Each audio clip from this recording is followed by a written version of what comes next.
And that leads us to the shutdown of the district along with the federal government.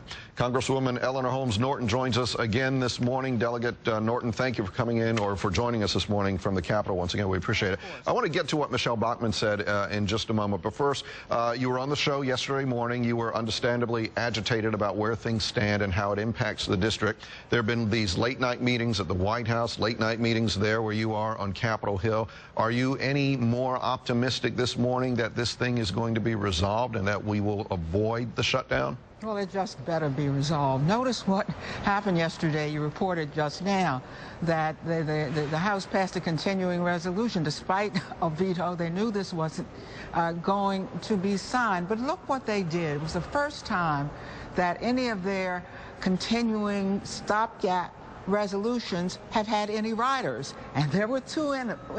One, the abortion rider to keep D.C. from spending its own local money for abortions for poor women. And guess who we were paired with? Guantanamo prisoners who cannot be brought to the United States. Look, you notice what in that continuing resolution.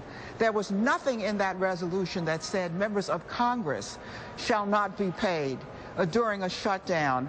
I have announced this morning that I have 3 sets of constituents who won't be paid, and in solidarity with them, I will be donating my salary for everyday shutdown to organizations working for equal rights for the District of Columbia in the Congress. And my 3 sets of employees, of course, are my federal employees. My own congressional staff will be working without pay throughout any shutdown. And then there are D.C. employees who have nothing to do with the federal budget, which is now being negotiated, but the federal government, the Congress of the United States, has forced them will force them to shut down if there is a shutdown, even though they are not in this fight. So we are not through yet fighting. Yeah, I think they can reach an agreement. I can even think of a way they could do it. Send that congressional resolution we passed yesterday to the Senate. The Senate should look at it, amend it to take out the D.C. appropriation rider, to take out virtually every other thing. In fact, let's make it clean, give it back to the House. I believe there would be it would take Democrats to put it over, but I think that with Democratic votes, you would get some Republican votes, and you could keep the government open. There's a formula. I say to my colleagues, just do it.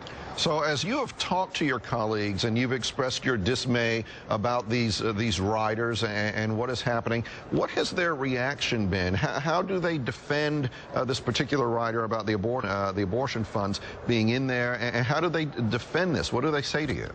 Well, what they said when I went time after time to the Rules Committee to get an amendment in that would say, let the district continue to spend its money for the remainder of the year.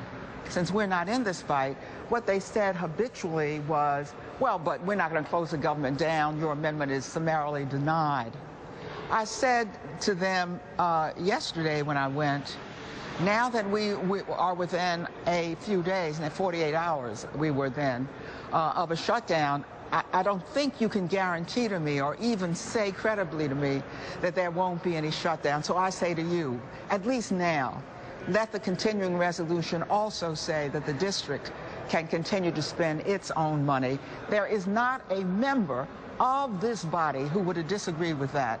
The Tea Party Republicans came here saying that they wanted to get the federal government even out of federal business. I know for sure they don't want them to be in somebody's local business. It is a sacrifice D.C. should not have to make because we have not been a part of the fight and we are not responsible for the federal deficit. We had a balanced budget that was passed last spring.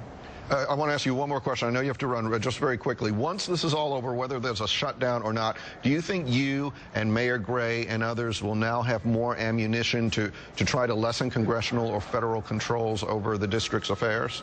I really do think we will, because they have gone so far this time in shutting the district down, if they shut down, that the national media have expressed great interest and dismay. And indeed, I'm sure many of you here in the District of Columbia who cover us all the time had no idea that we would have to shut down just because the federal government shuts down.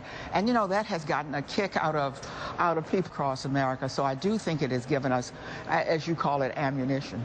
We're certainly hearing from the viewers about it. That is certainly the case. Delegate Eleanor Holmes Norton, once again, we thank you for joining us. Good to talk to you again this morning, and we'll see how it all plays out. Thank you. Always a pleasure. Yep. Several federal workers